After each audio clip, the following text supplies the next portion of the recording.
High, আমি অঙ্গনা।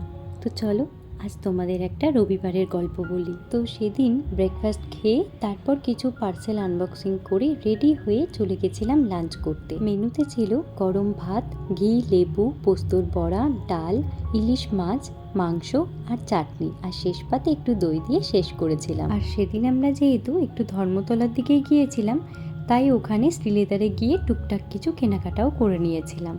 আর এদিকে দেখো, ইনি তো চুল সেট করতেই ব্যস্ত।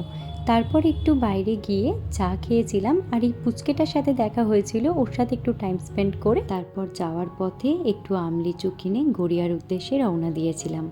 আর দূর থেকেই বিড়লা মন্দির দর্শন করে কিছু কেনাকাটা করে বাড়ির উদ্দেশ্যে বেরিয়ে পড়েছিলাম। তারপর সব শেষে গেছিলাম একটা হেলমেটের দোকানে। ওখানে আমার একটা হেলমেট নিয়েছিলাম, কারণ আমার আলাদা করে কোনো হেলমেট ছিল না, যেটা উনি গিফট করেছিলেন।